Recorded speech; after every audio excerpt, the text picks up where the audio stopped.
अस्सलाम वालेकुम। ये मेरी वेरिलॉग एचडीएल की में फर्स्ट वीडियो है जिसमें मैं आपको 16 बिट काउंटर की वेरिलॉग एचडीएल में इम्प्लीमेंटेशन के बारे में बताऊंगा। So before moving toward code, पहले आप ये प्रॉब्लम अच्छी तरह अंडरस्टैंड कर लें कि हमारे पास प्रॉब्लम क्या है। तो इस क्वेश्चन के मुताबिक हम उसका सोल्यूशन डिज़ाइन करेंगे। जो उसका कोड है वो हम यहाँ इस क्वेश्चन के मुताबिक डिज़ाइन करेंगे। तो हमने एक 16 बिट काउंटर इम्प्लीमेंट करना है जो इन इनपुट्स के हिसाब से ये फॉलोइंग फंक्शन परफॉर्म कर रहा होगा। सबसे पहले हमारे पास है क्लियर की इनपुट। अगर हम क्लियर की वैल्यू 0 असाइन करते हैं तो उस वक्त हमारे पास क्लॉक, लोड और काउंट की जो वैल्यू है वो डांट कर होंगी। तो जो भी वैल्यू है उसको वो 0 कर दे। मतलब जब क्लियर 0 होगा तो हम बाकी अगली जो इनपुट्स हैं उनको नहीं देखेंगे।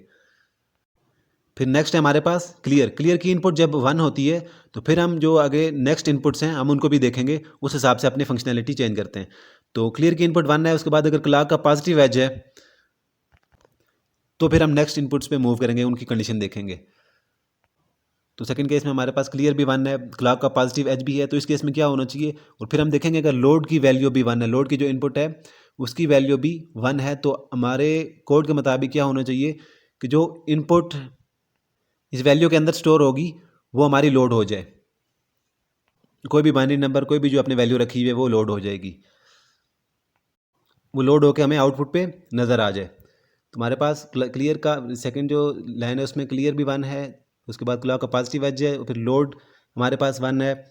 तो लोड 1 हुआ तो फिर हमारे पास काउंट इस केस में डांट कर है। काउंट को हमने नहीं देखना, उसकी जो भी इनपुट हो सी हमारे लिए इनपुट जो भी उनको लोड करवा दे।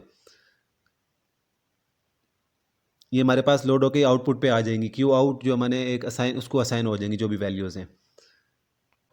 फिर उससे अगला केस हमारे पास ये कि अगर क्लियर भी 1 है, क्लॉक का पॉजिटिव एज भी है और लोड की वैल्यू अगर 0 है और काउंट की वैल्यू 1 है हमारे पास,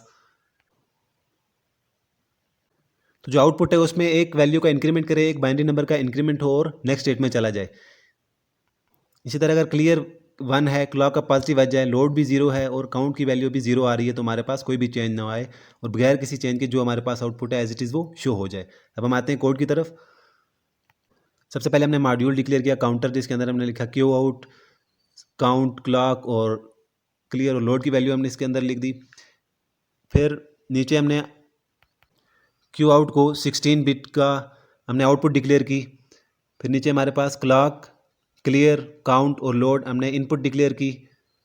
फिर हमारे पास रेज, क्यू आउट को हमने रेज डिक्लेयर किया 16 बिट। और फिर उसके बाद हमने always @ positive clock, positive edge of clock पे हमने इसको इनिशियलाइज करवा दिया। फिर हमने कीवर्ड यूज़ किया बिगिन, और बिगिन के अंदर हमने चेक लगाया if not of clear. Not of clear का मतलब अगर क्लियर की वैल्यू जब हमारे पास जो ही 0 होगी तो ये नॉट की वजह से वो 1 होगी, तो कंडीशन ट्रू होगी। तो ये फिर इस लूप के अंदर आएगा और अंदर आके क्या होगा, क्यू आउट जो हमारे पास है वो 16 बिट की 0 वैल्यू उसको असाइन हो जाएगी। और बाकी अगर क्लियर की वैल्यू कोई इसके अलावा है 1 है तो ये इस लूप के अंदर नहीं जाएगा, क्योंकि क्लियर ने 0 पे सेट होना है। उसके बाद हमारे पास है एल्स इफ, अगर वो नहीं है तो फिर लोड पे आ जाओ।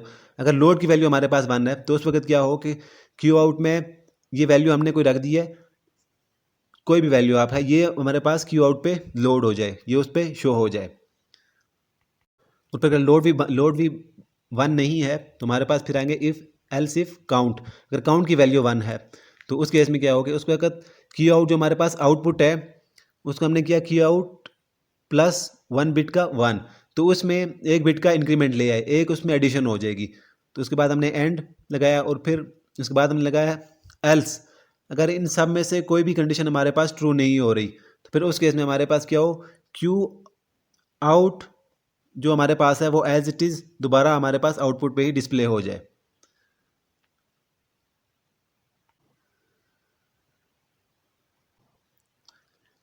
फिर उसके बाद हमने एंड मॉड्यूल करके इस मॉड्यूल को एंड किया। फिर उसके बाद नेक्स्ट हम स्टिमुलस का कोड लिखते हैं। तो यहाँ पहले हमने सबसे पहले मॉड्यूल स्टिमुलस हमने मॉड्यूल डिक्लेयर किया। उसके अंदर क्यू आउट हमारे पास आउटपुट थी 16 बिट की, तो 0 से 15 हमने इसको वाई डिक्लेयर किया। और हमारे पास जो इनपुट्स थी क्लॉक, क्लियर, काउंट, लोड, इनको हमने as a register reg declare किया। फिर उसके बाद हमने जो मेन मॉड्यूल था हमारे पास काउंटर का, हमने उसकी इनिशियलाइजेशन कराई काउंटर C1 और उसके अंदर जो भी थी Q out, count, clock, clear और लोड, ये सारी वैल्यू उसके अंदर लिखी। और फिर इसके बाद हमने किया इनिशियल बिगिन, इसकी इनिशियलाइजेशन करवाई। और सबसे पहले हमने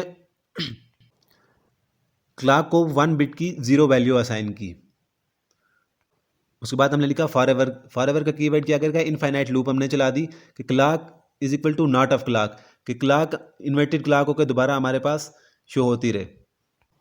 तो यहाँ से क्लॉक की इनिशियलाइजेशन हो गई। फिर नीचे हमारे इनिशियल बिगिन, तो फर्स्ट में हमने लिखा फर्स्ट लाइन में clear is equal to 0, count is equal to 1, load is equal to 0। और जब भी क्लियर इज इक्वल टू 0 होगा तो इस केस में काउंट और लोड को as a don't care treat किया जाएगा। क्लियर 0 है तो आउटपुट हमारी 0 हो जाएगी, क्योंकि हमने ऊपर डिक्लेयर किया था not of clear is equal to 0। तो नॉट ऑफ क्लियर, जब हमने क्लियर 0 हुआ तो हमारे पास जो आउटपुट है वो 0 हो जाएगी।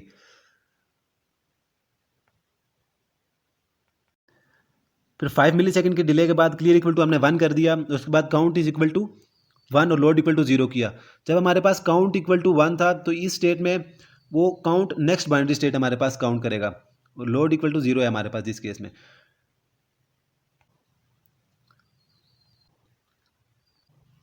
जैसा कि हमने प्रॉब्लम में पीछे देखा था कि जब भी आपके पास काउंट इक्वल टू 1 और लोड की वैल्यू 0 हो तो चेंज नेक्स्ट बाइनरी स्टेट, इसने ये काम करना है।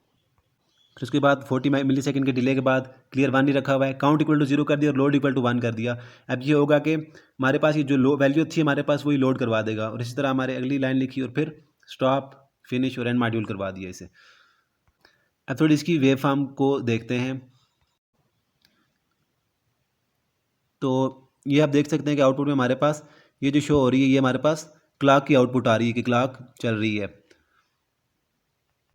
इसके नीचे थी हमने क्लियर वाली, क्लियर को हमने शुरू में 0 जब सेट किया है तो क्लियर 0 पे हमारे पास सब कुछ 0 हो जाना चाहिए। तो आप इसके ऊपर देखें, क्लियर जहाँ पे 0 है तो इसके ऊपर हम देखें तो 16 बिट की जो आउटपुट आ रही है वो बिल्कुल हर एक 0 लेवल पे है। तो आउटपुट हमारे पास 0 शो हो रही है, ये आप देख सकते हैं हर एक के अक्रॉस इस केस में 0 आउटपुट शो हो रही है। अगर आप इस येलो कर्सर को इस लाइन पे मूव करके देख लें तो आपको वहाँ पे लिखा हुआ भी नज़र आ जाएगा लेफ्ट साइड पे, जो आपके पास टेबल बना हुआ है वहाँ पे। फिर उसके बाद हमारे पास है काउंट, काउंट की वैल्यू 1 है और जहाँ पे क्लियर की वैल्यू भी दोबारा 1 हो जाती है हमारे पास, तो यहाँ से ये काउंटिंग स्टार्ट करेगा। आप यहाँ से ये जो येलो लाइन आपको नज़र आ रही है इसको आप लेफ़्ट राइट मूव करके आप वहाँ पे लेफ़्ट साइड जो टेबल बना है वहाँ पे आउटपुट देख सकते हैं इजीली कि इसकी वैल्यू में इंक्रीमेंट हो रहा है, इसकी वैल्यू हमें नेक्स्ट वैल्यू शो कर रहा होगा। अभी जहाँ पे ये येलो लाइन मौजूद है यहाँ पे हमारे पास लोड की वैल्यू 0 थी, काउंट की वैल्यू हमारे पास 1 है और क्लॉक क्लियर की वैल्यू भी 1 ही है। क्लॉक के हर पॉजिटिव एज पे ये काउंटिंग करेगा और हमारे पास ये यहाँ पे वैल्यू शो कर रहा है लेफ़्ट साइड पे उसके अक्रॉस बाइनरी डिजिट्स में। तो आप इसको राइट लेफ़्ट मूव करवाएं, आप इजीली यहाँ पे लेफ़्ट साइड पे देख सकते हैं इसकी आउटपुट। फिर हमारे पास आखिरी है लोड। लोड हमारे पास स्टार्ट में 0 है, जो ही हमारे पास लोड 1 होगी तो हमारे पास जो ऊपर आप आउटपुट देख सकते हैं तो ये सारी जो हमारे पास LSBs थी जब हमने वैल्यू वहाँ पे लोड की कंडीशन में सेट करवाई थी ऊपर कोड में तो वो सारी ज़ीरोज़ थी, जबकि हमारे पास जो MSB 3 बिट्स थी उनको हमने 1 रखा हुआ था। तो आप देख सकते हैं यहाँ पे जो LSBs नीचे स्टार्ट हो रही हैं सारी 0 स्टेट पे हैं और जो ऊपर MSB हैं आखिरी 3 ये आप 1 स्टेट पे हैं, जो आप ऊपर कोड से वेरीफाई कर सकते हैं, जो हमने वहाँ पे उस 1 पे रखी थी जब हमने यहाँ पे कोड लिया था। यहाँ आप देख सकते हैं इसे, ये वाली कंडीशन जब हमारे पास लोड 1 होगा तो ये सारी MSB 0 है, बाकी LSB 0 है और MSB 3 1 है, 3 बिट्स। तो आप यहाँ से वेरीफाई कर सकते हैं। आज के लिए इतना ही। मज़ीद इस तरह की वीडियोज़ के लिए चैनल को सब्सक्राइब कर दीजिए।